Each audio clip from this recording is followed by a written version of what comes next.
Mm.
Morning, Jamie. Good morning. How are you today? I Feeling think better? a lot better than yesterday, but still nursing the cold. Okay. Not COVID though, just a regular cold. Just a plain cold. Yeah, okay. I Forgot what it hope. was like to just get those, right?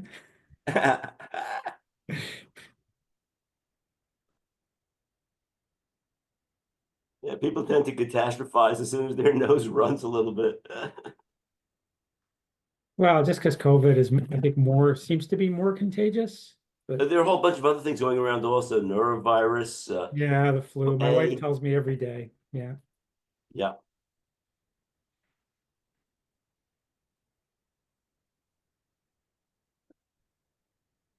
Oh, so it's just, just good two of us. morning, Jamie. How you Good doing? morning. Oh, I like your beginning of your PowerPoint. Okay. Uh, Figure I'll give some people something to read while I'm talking. They don't have to just look at my face. That's not too bad to look at.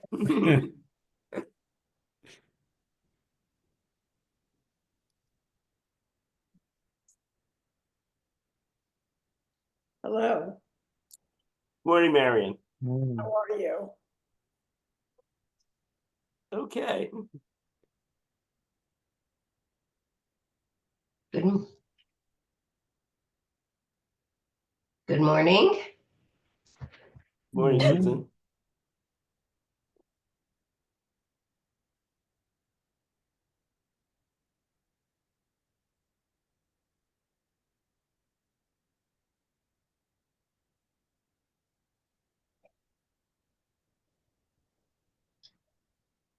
I'm wondering what Marion is doing there. I'm going to the eye doctor. I'm measuring the distance from the computer to my eyes, Okay. for my glasses. Mm-hmm. Yeah, it's tough. You need three pairs of glasses, one for reading, one for normal, and then one for the computer. Well, I have long distance for when I'm watching TV laying down because my bifocals go in the wrong place. Mm-hmm. So I have computers, regular bifocals, bifocals for the computer and bifocal sunglasses. Yeah. Yeah. And an extra pair just in case. It costs me a fortune. Yeah. So I'm hoping I don't change prescriptions. But the big problem is not the glasses, it's carrying them all and Right. remembering I have to change. Right. Years ago, I got a prescription for computer glasses that was just a single vision prescription. And I was able to get them very inexpensively and have one pair at work, one pair at home. You know, if it's a simple prescription, you probably can get them for maybe $50 to $75. You don't really need a designer frame when you're looking at the computer. Mm-hmm. You might look Well, now back you at do because you're on Zoom. Yeah, and might look back at you and go and put their own glasses on because they don't like them. That's right. You can change the glasses and put a mustache and everything else on. You didn't know how important this is. Good morning, everybody. Good to see everybody here. Good morning. Well, we know the temperature has gotten warm enough that everything is starting to melt. Yes. I will. Do you want to give it another minute and then we'll start, or you can start if you're Oh, didn't realize the time. Yeah, might as well. okay. But I just want to start off by saying thank you to you, Jamey, for Okay. agreeing to find the topic and do a lot of research, delve into it, to do some teaching for us. And we're hoping that, and I hope you're hoping that this will also turn into several more sessions as you continue to do your research. But we appreciate you jumping in, and let's get right into the topic.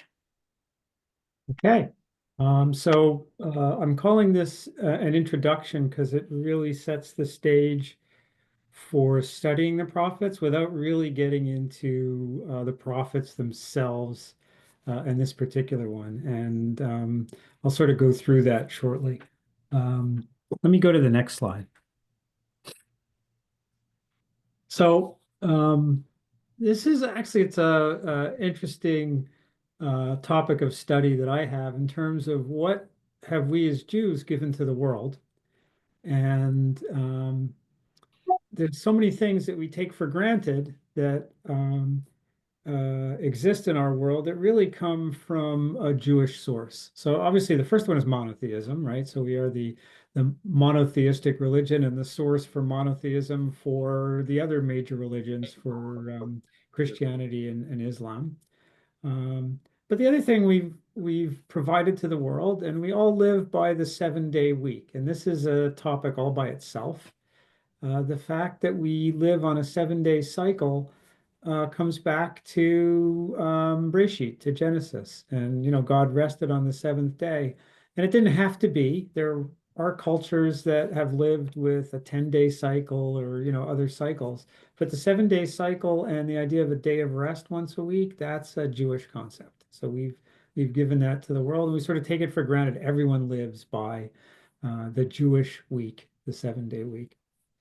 Of course, Torah is definitely something that we've given to the world. It's ingrained in so many cultures, not only as a compelling narrative, the greatest story ever told, with all these personalities and all these things that are timeless because we recognize ourselves in characters in the Torah, but also a code of law.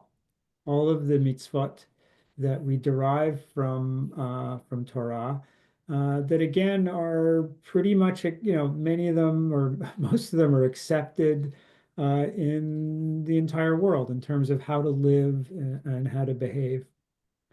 Another one, this is another topic that's interesting is, and at some point maybe I'll do a lecture on the origin of writing, but I'll call it the Aleph Bet.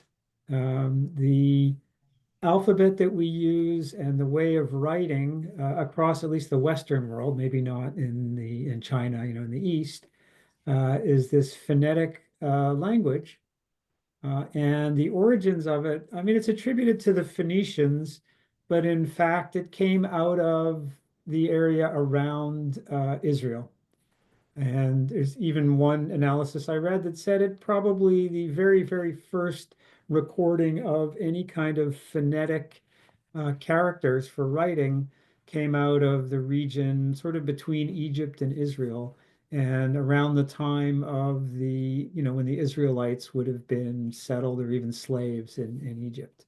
So the origin of writing comes back to Jews. And then the prophets. So there's a whole body of work it's not a story per se, and it's not direct law, but it's a set of ethics and a way to live. And there's this huge body of prophetic work and these things that we treasure today, and that are widely quoted and loved throughout the world. And so that's a topic that we're going to delve into with this class. And then what I'd like to do actually is do a whole series of classes working through the prophets. But you don't do that in one lecture. You probably don't do that even in one course. But I would try to condense that down. I'll talk a little bit about what that series would look like. Um, and then, and I don't know if the story ends here, but the other thing that we've given to the world is this body of work called the Talmud. And it's just an amazing body of work. We have a Babylonian version and a Palestinian version. It goes on for many, many books. If you study just a page a day, like through Daf Yomi, it takes several years to get through it all. But the beauty of it is that it captures this huge diversity of opinions and legal reasonings, and it's sort of a process for how to understand law and how to live. And a lot of people kind of stop at, they'll call it the Bible or Jewish evolution, and ignore these hundreds of years that went into the Talmud. And of course, there's even things beyond that. But the way we live today and the way we interpret Jewish law, it's Talmudic. It really has its source in the Torah, but all of that reasoning and way to live really comes from the rabbis in the Talmud. So those are just areas, each one of which I think would make for a very interesting class on its own. But this particular class is going to be about the prophets. So with that, let me continue. And please feel free to interrupt me with questions. This whole project on the prophets, I would invite anyone who's interested to participate. So if you want to, maybe after seeing what I do, pick a prophet and go through a similar analysis to share with everyone, then it can be a group project as well. It doesn't have to be just me presenting to you. Okay, so what are the books of the prophets? In Judaism, we talk about the Tanakh, which stands for Torah, Nevi'im, and Ketuvim, and you can get a book of the Tanakh that has all of those the books in it. And so the Torah is the 5 books of the Torah. The section of the Nevi'im I've listed here, and they start with Joshua. So it's really continuing the story of the Exodus, and Moses, and picks up right away with Joshua in terms of what happens next. Not so much, I guess, prophetic work in it, but it's really continuing the narrative. And that continues on through Judges, and then Samuel, and then Kings 1 and 2. And all of those books, I think, they have a certain style. It's mainly, they're written like narratives in history. This is what happened. This king reigned for this many years. We battled over here, and so on and so forth, until you get to what I would call the prophets now, the individuals who have books that we describe as the prophets. And the first one that we list is Isaiah. then Jeremiah and Ezekiel, and then the 12 minor prophets. And I've listed them all here. And they all kind of deserve their own review and analysis. What I've done too, to give you an idea of the length of the work, is against the prophets' names. I just did, I went into a Tanakh, I think it's the stone version, and I counted pages because you can count chapters, you can count, whatever. But I thought pages was sort of an interesting way to do it. Just say, how long are the works? And the longest work in the prophets is actually Jeremiah. Runs 133 pages. Then Ezekiel, and then Isaiah. So they're all over 100 pages long. And to give you an idea, relative to the books of the Torah, that's roughly like the length of one of the books of the Torah. So it's like adding another whole book just for that prophet.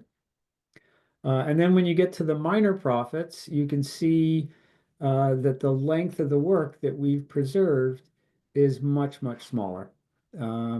So the next, I guess, most recorded prophet is Hosea at 18 pages. So that's, a fifth, sixth, whatever it is. It's a fraction of the other prophets, down to the shortest works. The shortest work is 2 pages, Obadiah. So it's just, I think, one chapter and a number of verses. So it'll be interesting as we get to those. And to be honest, I haven't even looked at some of those works yet because I'm working my way through the prophets. But they've all been important enough to be saved. Now, this idea of the Tanakh didn't exist, let's say, in the time of the prophets. There wasn't this thing called the Tanakh. It was compiled over centuries. And at some point, it was canonized. The rabbis said, these are the books that we will preserve and maintain. And that happened somewhere between 140 before the Common Era and into the Common Era. So actually sort of coming up to the time of the Mishnah in terms of deciding which books would be included in the Tanakh. And in particular, the Catholics also have a view of the Bible. Of course, they call Old Testament and New Testament. They also have prophets, but they contain some different books that we don't have. So when you get to the Ketuvim part, the third part of the Tanakh, they'll include, for example, the Book of the Maccabees. We leave them out. The rabbis didn't really want the Book of the Maccabees preserved and studied. So even though it is maintained in Christian literature, it's recognized by the rabbis, but not given that status of being canonized. And there's some other books in there as well. Now, some of those books were found in the Dead Sea Scrolls. So clearly, Jews have been recording them and copying them and paying attention to them, and the rabbis, I think, will still study them, but they didn't merit the, going into the canon, according to the rabbis. And by the way, there's a lot of uncertainty about exactly when all this happened because we don't have any complete copies of the Tanakh from 2,000 years ago. What we have are, references to other books. We have the Dead Sea Scrolls in terms of what they collected. But at some point, it settled down and it became the Tanakh that we see today. Interestingly, too, the order of the books is different depending on which period you study. I think if you look in the Talmud, Isaiah comes after the minor prophets. So you'd have Jeremiah and Ezekiel, the minor prophets, and then Isaiah at the very end. And somewhere between the Talmud and when the Masoretes, I think, sort of compiled everything and gave us sort of the book form, Isaiah moved to the top of the list. And be interesting to, we'll have to maybe discuss why that is. One reason might have been in the time of the Talmud, there was also a lot of development in Christianity, and Christians love Isaiah. So they may have pushed Isaiah down to the back of the line because they wanted to de-emphasize, what was going on in Christian theology. But that's a topic when we get to Isaiah, which we won't happen today. Okay. So those are the books of the prophets. And as you can see, it's a huge subject to go through them, and each prophet would merit, a class all by themselves. So I want to talk a little bit about what the role of a prophet is, um, and how to understand the prophets. Because today we think of a prophet as obviously someone who makes prophecies, right? They're in touch with God and they make predictions, and because they're in touch with God, those predictions become true. Um, but that actually may not have been at the time of the prophets, was not the understanding of who they were and what their function was. And the other thing to consider is all of this material came down to us. So we have hundreds and hundreds of pages, which would have occupied, an immense amount of work to record it. How did it actually get to us? And, talk a little bit about that. So where do the prophets fit in relative to, let's say, the other important people in their time? So obviously we had priests, we had a priestly line. And once we had the Mishkan and Aaron, that was developed, they had a function which was to perform sacrificial rites, to do sacrifices. They would bless the people. They were basically conducting, we'll call it cultic services for the Israelites. And so that would have definitely been a sort of a power base in terms of how people lived their lives and how they were governed. And of course, the other thing we had was governments were based on monarchies. And so the monarchies, excuse me, would have both military and administrative functions. So the king was in charge of protecting the people. That's one of the main reasons you have a king, is to do battle for you, to protect you from other kings and neighboring kingdoms. But they'd also administer public works, right? So now you have civilization, you have division of labor. Who's in charge of all this? Well, that's all under the monarchy. And so there'd be administrative functions under the king as well as military functions. Where do the prophets fit in? They weren't exactly administrators for the king. They weren't really priests necessarily, although they could be priests. And so one way to look at the prophets would be sort of as an independent power base and almost as advisors or think tanks.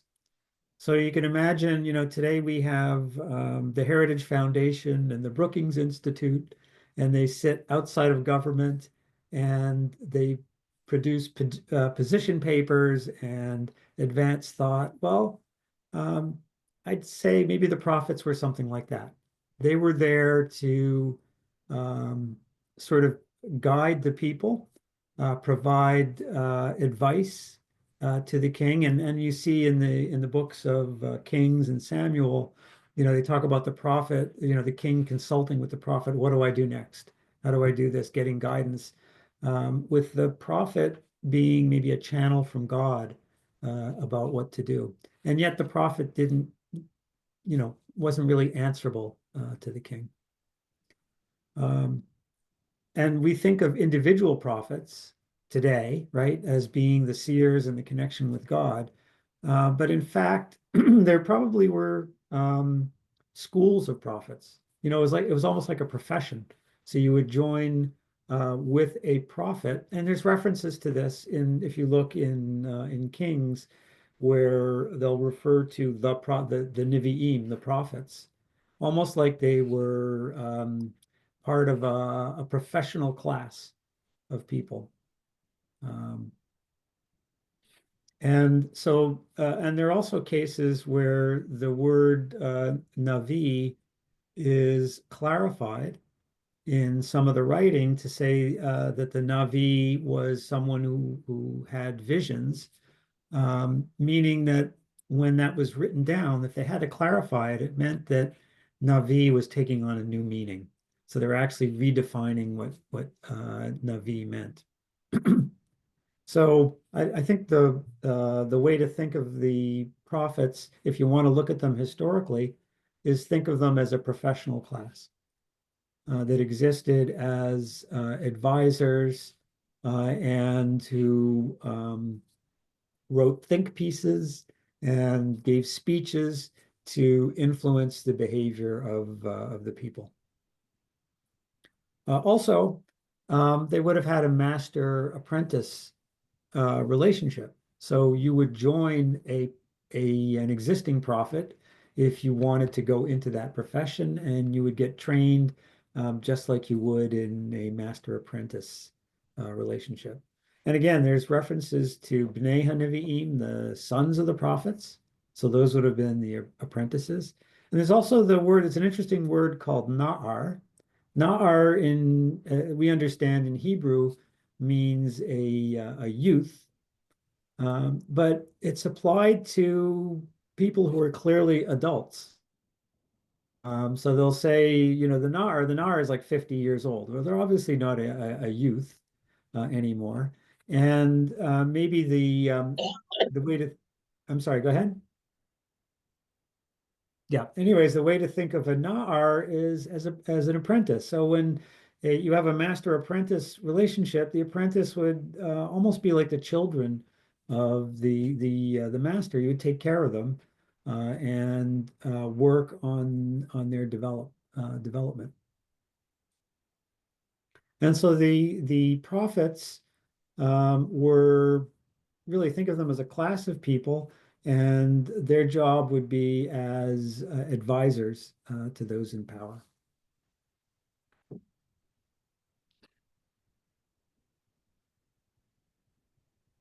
Okay, so now the next question is, we have these bodies of work. They're pretty long. How did the words of the prophets get passed on to us? How did they get recorded? Now, you didn't go out with a tape recorder and, record what was going on. So for these words to be passed on from one generation to the next, it was a lot of effort, right? It's not something that you could do very easily. For one thing, most people were not literate, right? Literacy was a luxury. You might have learned it if you were an administrator, and that's really the first use of written language to record things was for administrative functions, taking inventories and recording taxes and things like that. But then it evolved to beginning to write down chronologies and stories. And so the very first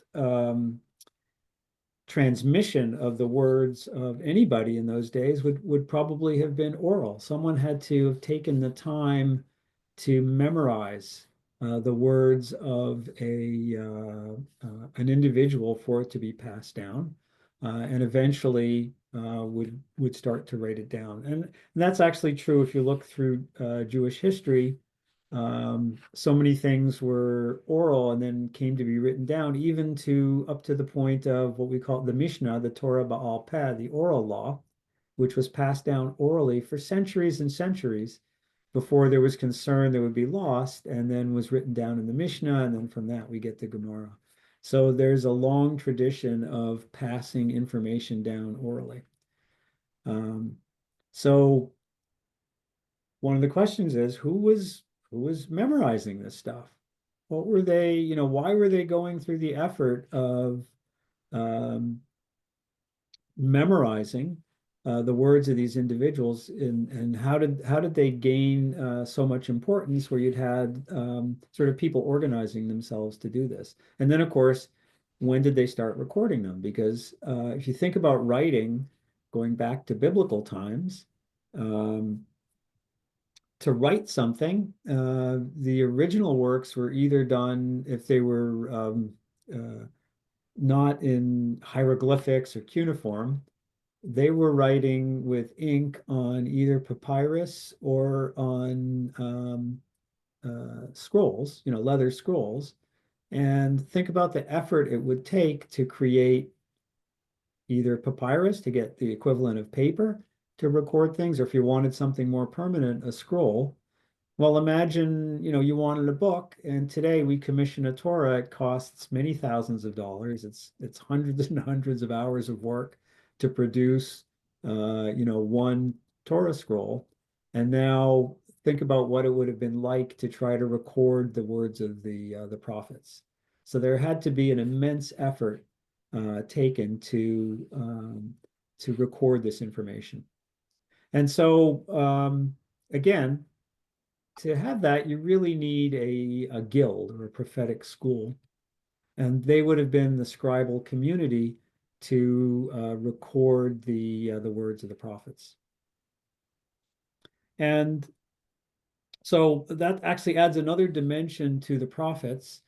When we talk about the rabbis in the Talmud, we'll say, Rabbi Hillel said, or Rabbi Akiva said, but many times it wasn't Rabbi Akiva that said it. It came out of the school of Akiva, or it came out of the school of Hillel. So there was a following and a group of people, let's say a guild almost, around that rabbi, and they promulgated certain ideas and thoughts. Well, we probably should think about the prophets that way as well. Not so much as individuals, and there was a person walking behind them recording what they said and then passing it along to the next generation, because that's not easy to do. You need a profession, almost a community to do that. So around these prophets, there would have been scribal communities. Certain prophets would have gained more prominence than others, and their works maybe would have been passed along and then memorized and written down by their schools. And there's evidence in many of the early writing in excavating sites that when you see evidence of where the scribes worked in excavations, sometimes there's they'll see shards that were written on that were clearly for practice, and they will have written down particular stories or psalms or things like that, which were clearly part of the body of work that they memorized, and they would practice their writing by writing that down. So if you think about the effort that went into this, maybe the modern or the more modern equivalent would be monks in monasteries, right? Where you had again, these are religious communities where they were devoted to just writing stuff down because you couldn't print it. It wasn't so easy. It was laborious effort to write it down. So you needed a whole social organization created to record things. So the oldest example we have of writings from the prophets, actual samples, comes from the Dead Sea Scrolls. So this is by a community called the Essenes. They lived sort of very, around the time of, I don't know, it was 100 BCE to sometime after. And so those are the oldest dated scrolls that we have. And what was found, I think, among the Dead Sea Scrolls were fragments of, I think, just about all of the prophets, and in particular, a mostly intact scroll of Isaiah. So that was the one work that survived among the prophets. Okay, let me take a digression and talk a little bit about writings. Remember, I said one of the gifts of the Jews to the world is our Aleph Beit, the language. And so one of the interesting questions is when these books were written down, what did it actually look like? So writing is, the really ancient writing that there's a record of comes from Babylonia and from Egypt. And it's in a whole very different system of writing. So the Babylonians or the Sumerians before them used cuneiform, which is wedge-shaped writing. And the way they did their writing was they would make impressions in soft clay, and then the clay would dry, and then you could fire it, and then you would have something that was fairly durable that you could keep for your records. Or you could carve it onto rock if you had a lot of time. Of course, that's pretty time consuming. So if you want to record anything and do it repeatedly, pressing it into clay made the most sense. And of course, the Egyptians developed their own style, which were hieroglyphics, and wasn't wedge-shaped writing; it's more symbolic writing. So they had symbols for things. Now, if you know today, in modern Chinese, their writing is similar in a way to hieroglyphics and cuneiform. Not exactly the same, but it's symbolic. So you don't read things phonetically as we do in our alphabet today, but the symbols would mean something.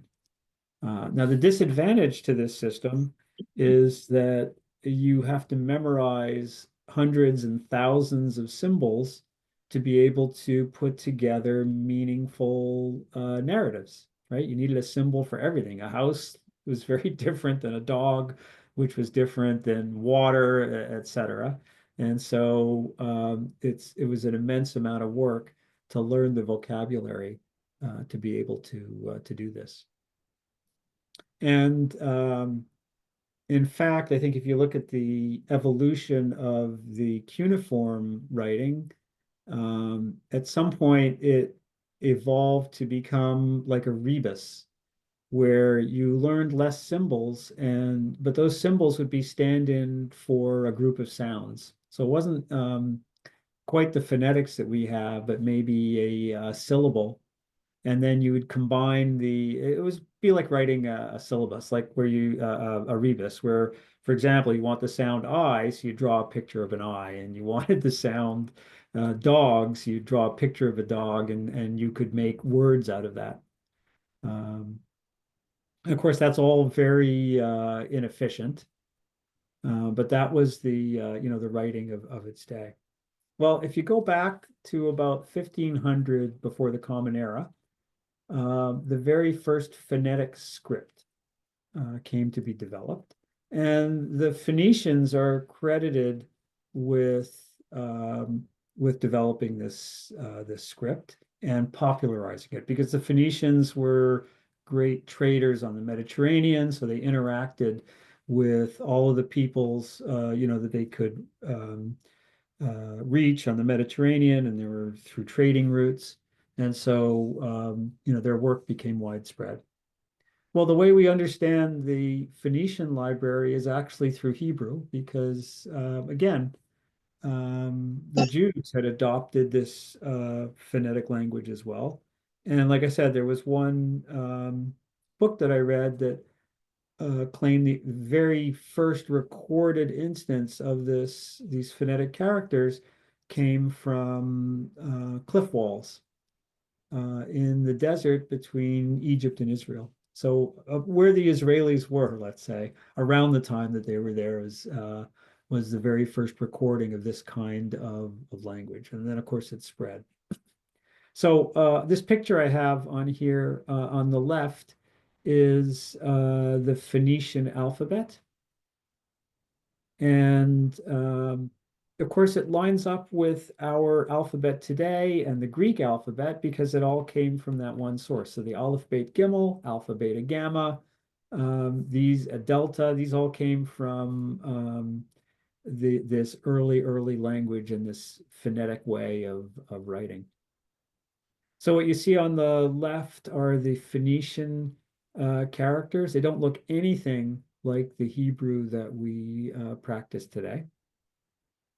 Although you can see, for example, in the Aleph, there's almost something that looks like a, the script Aleph that we're familiar with, but the letters, for the most part, don't look anything like the ones that we're used to. And then over on the right is a Hebrew alphabet, and there were two scripts, and the Talmud refers to these. The script on the bottom is called Ivri. That was the older script. And the script on the top is the Ashurit. That's the one that we are familiar with today. So if you looked at the old scrolls that would have been recorded, let's say 2,000 years ago, you were just as likely to see them written in the Ivri script as in the Ashurit script. So that at some point, both of them were in play. And I think the rabbis had some explanation for this. They said they said Ashurit was the proper one, and originally, the Jews wrote with that script, but then when they fell into, sinning, they devolved to the Ivri script, and then they came back to the Ashurit script. But those would have existed side by side. And of course, when you look at the Ivri script over on the right, and again, this is the Jewish script compared to the Phoenician script over on the left, you can see they're virtually identical. So the characters are very recognizable if you were in the Phoenician script to see the Ivri. So that's a bit of a digression, but I think it's very interesting to think about this. What we're used to looking at, we looked at the very earliest scrolls, we'd have no idea what we're looking at. They look very, very different.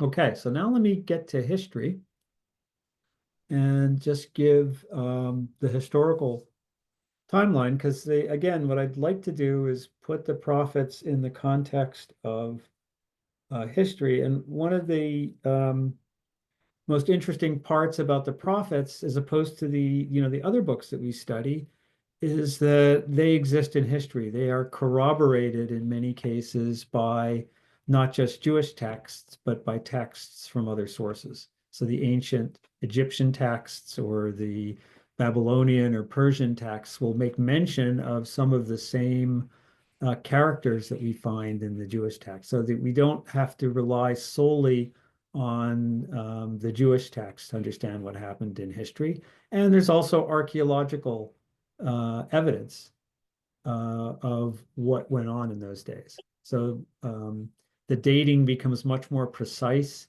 as you get to later and later times, and becomes clearer, what was happening. And we have an idea of what happened in the world in those times as well. So I just want to put together a brief timeline, not obviously everything that happened in biblical times, but just sort of some highlights. So to give you the first point of reference, and again, there's a lot of debate about exactly when this stuff happened, but let's say around 1400 before the Common Era is when the Israelites entered the land of Canaan. So the time of Moses and the Israelites in Egypt would have been, the few hundred years preceding that. And remember, when I said the origin of writing goes back to about 1500 before the Common Era, that would have been when the Israelites were in Egypt. King David, I think the accepted view is that he lived for 70 years, and that was from 1040 to 970 before the Common Era.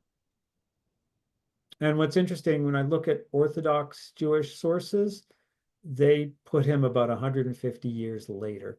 So I think they're trying to shoehorn a lot of stuff that went on and figure out dates. So they, their view is different than the, let's say, the accepted historical view of when this stuff happened. But it's a good rule of thumb. 1000 BCE, that's when King David was alive. So that's an easy way to remember that period.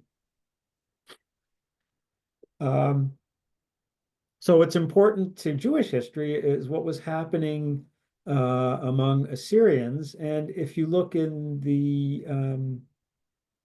Fertile Crescent, who was in primacy, there was a period of the Sumerians and the Babylonians, but then for a very long time, it was the Assyrians that were reigning in those times. And in particular, a period called the Neo-Assyrian Empire, because they go back and forth. But the Neo-Assyrian Empire was the expansion from, let's say, the area around Iran and Iraq. This is Mesopotamia, where the Tigris and the Euphrates rivers had this fertile delta. And they expanded all the way into Egypt. And this happened over 300 years, from about 900 BCE to 600 BCE. So if you look at Jewish history, we have King David. We reached a peak with King Solomon, and that was maybe the greatest expansion of the Jewish monarchy.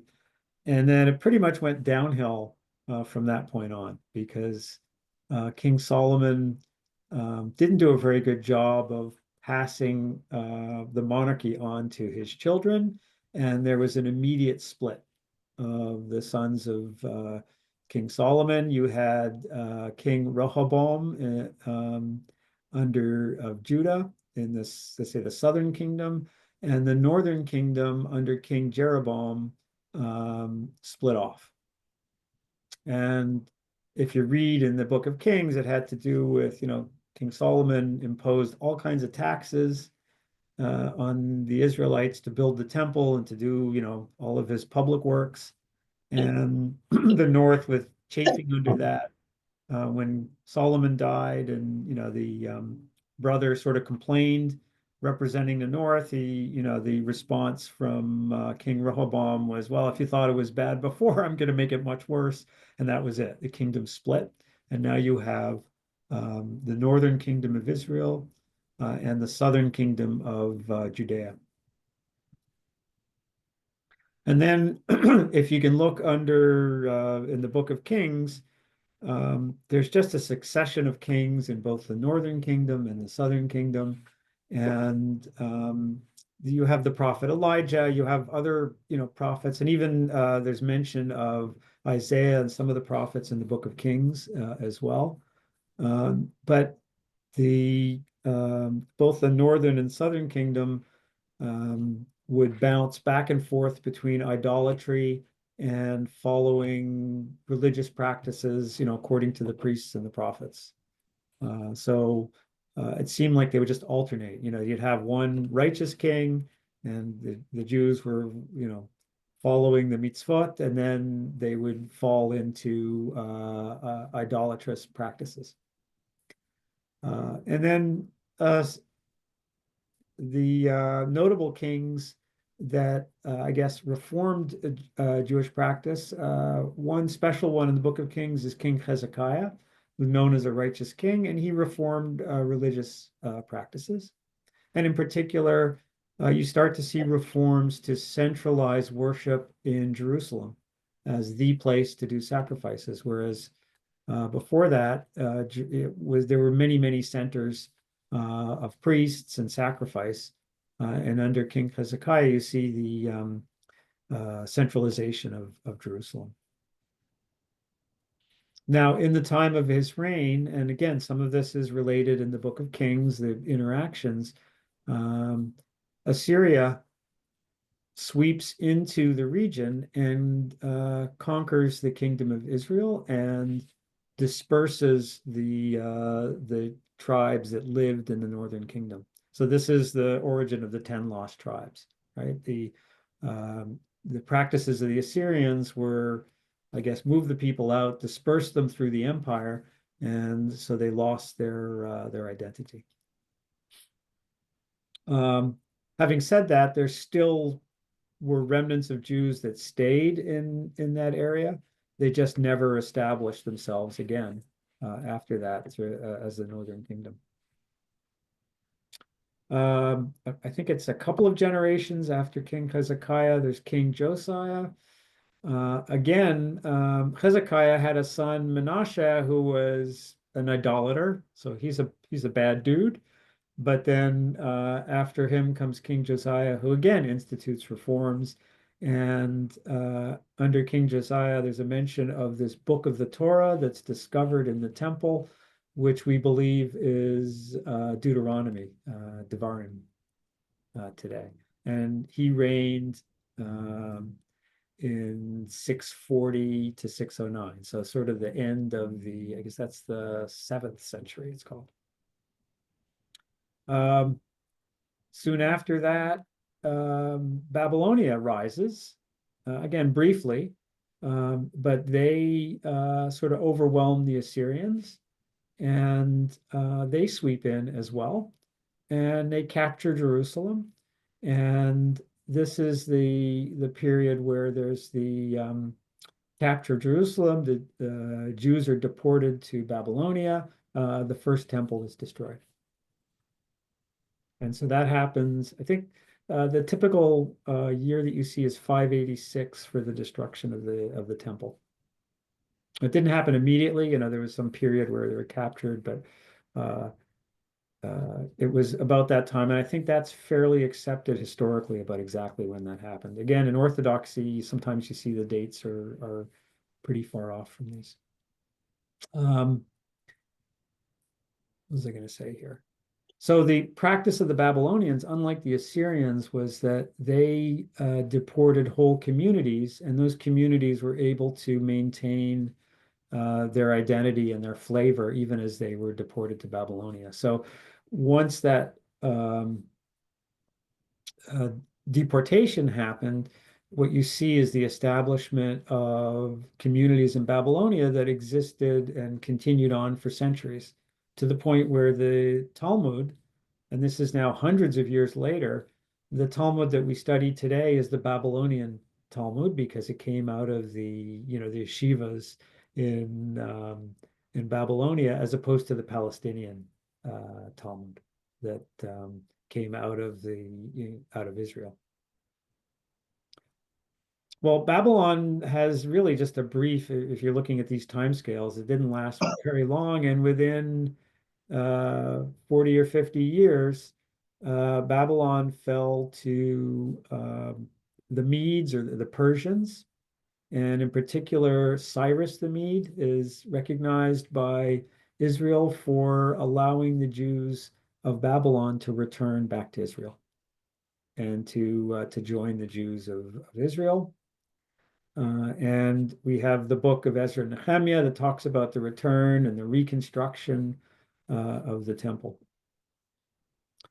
And then sometime after that, the Greeks, Alexander the Great comes in, and he conquers the region and establishes the Greek Empire that extended through Egypt and Mesopotamia, and founds a Greek dynasty. And Seleucus was one of the generals of Alexander the Great, and he establishes the Seleucid dynasty, which we know from the story of the Maccabees, right? They were fighting the Seleucids, who were really Greeks, right? So this was Greek culture which established its dominance.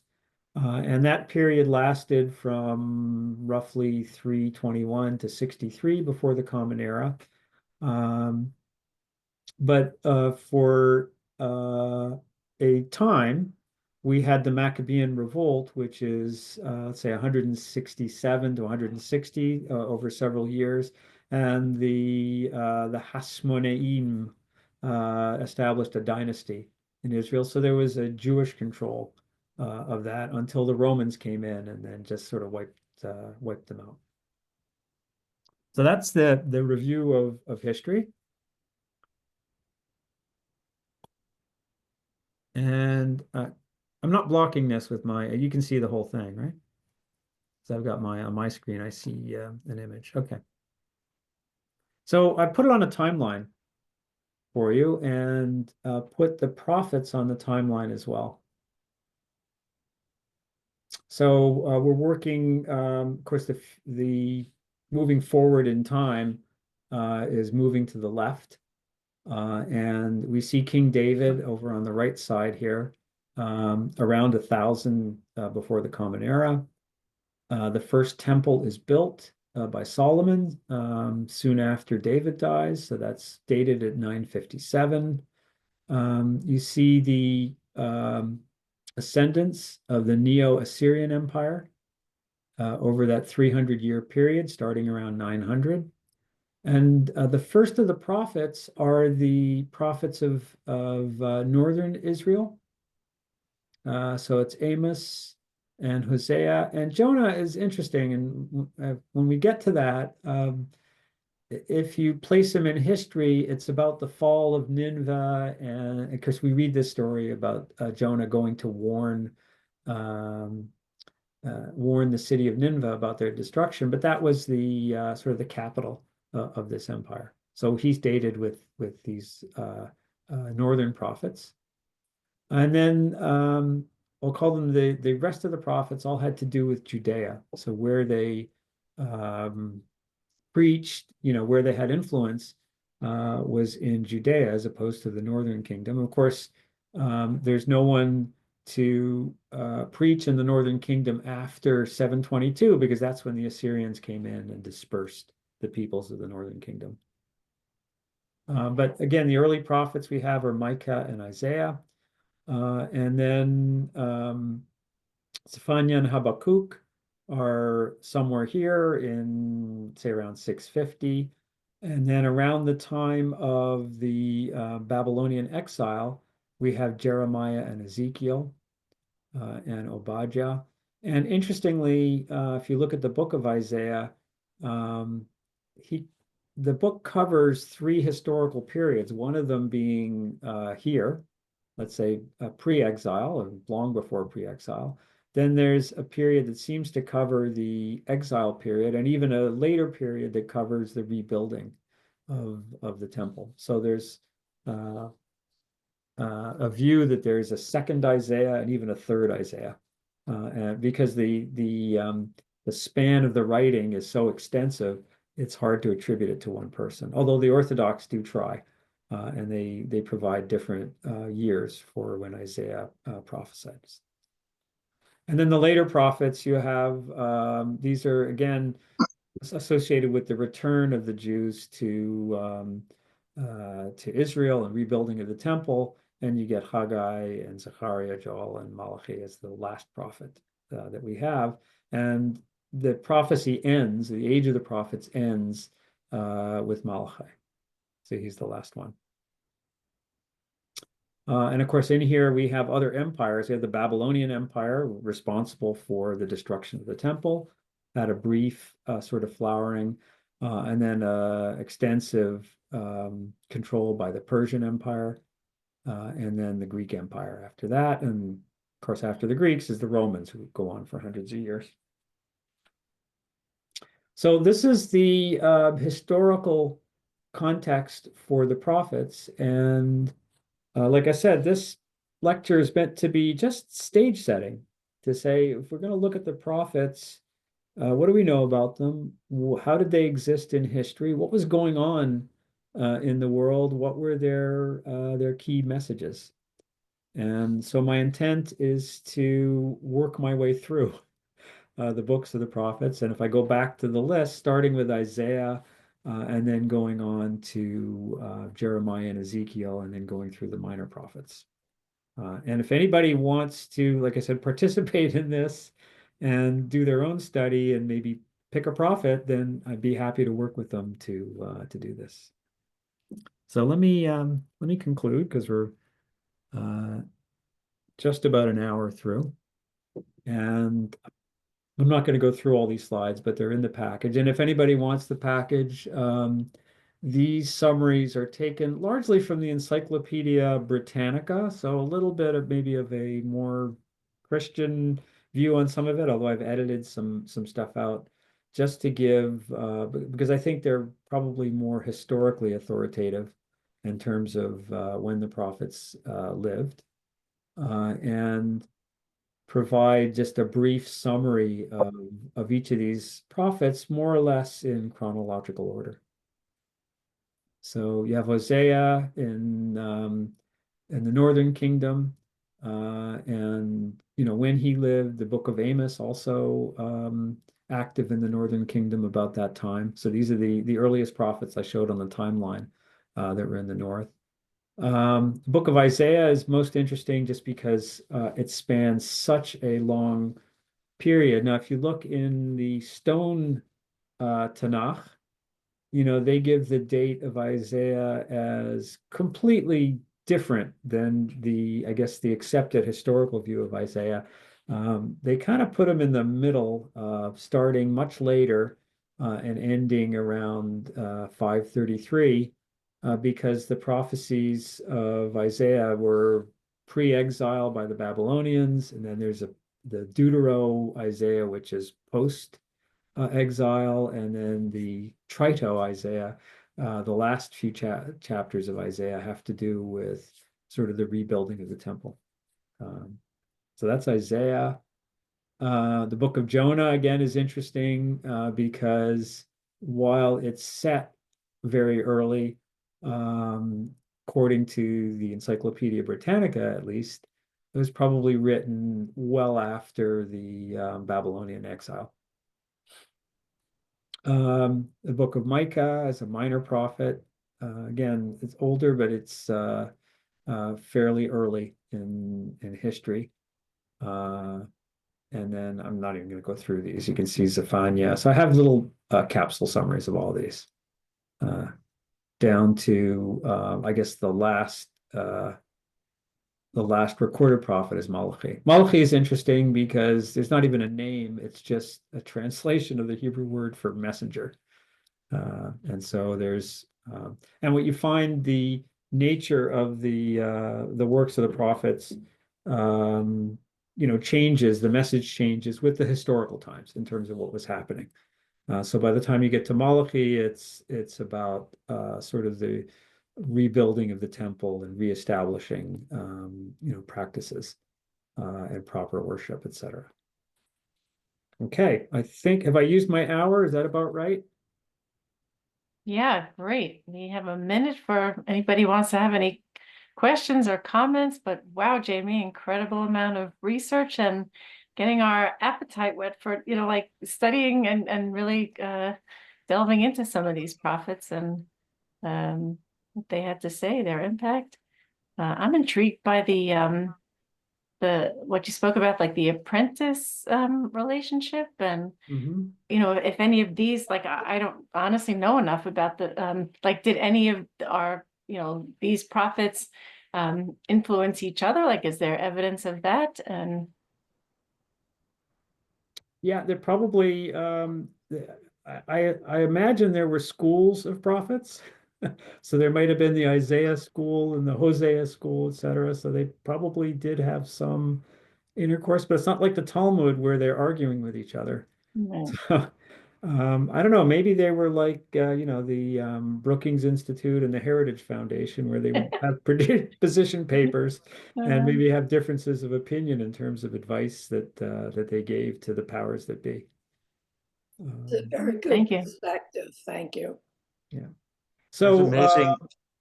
I didn't promise more lectures because I wasn't sure how far my research would get me, but I'm ready to do, if we want to meet next week, I'll be ready to do the Isaiah 1. So I can do a talk about Isaiah 1, maybe to give you a flavor of actually delving more deeply into the works of the prophets themselves, because this is really about the prophets, about getting into their work.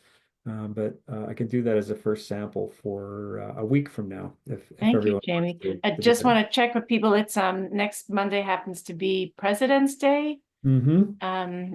Are most of the people who are on still available?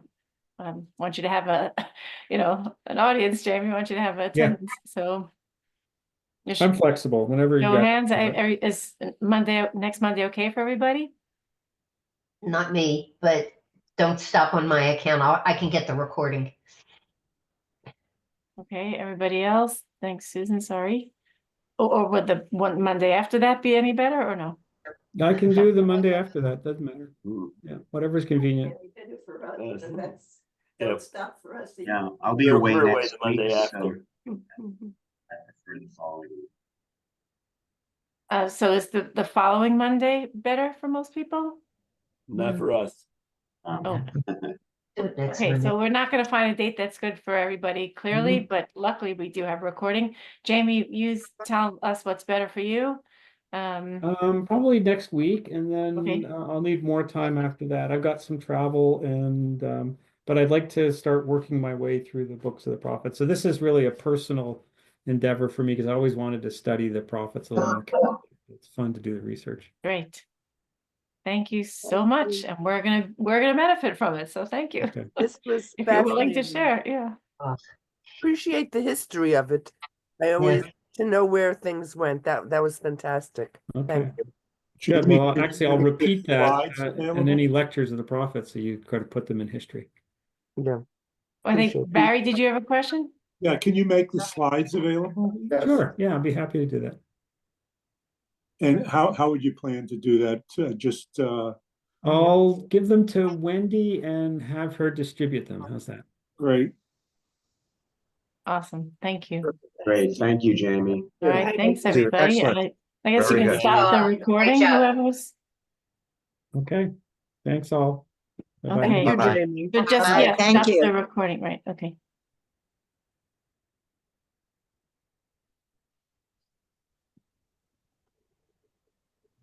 Okay. Do you know how to stop the recording, Jamie? Oh, recording stop. I don't know.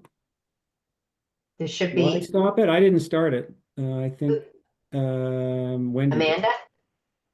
Oh, I don't know. Someone did. I think if we quit, it'll end on its own. Oh, okay, Yeah, all I right. didn't start it. Okay. But there is no host, so I guess we just, Yeah, just log off. end. I think Okay. it'll be fine. Well, I can claim host and then. That's see good, if it yeah, try to do stops it. that. So end it, Okay, hang on, let me. thank you, I'll play Susan. with that. If not, I'll reach out to Amanda. Okay, Jamie, thank Okay. you again so much. Okay, my pleasure. Really fascinating, Okay. okay, Bye-bye. great, have a great day, everybody. You too.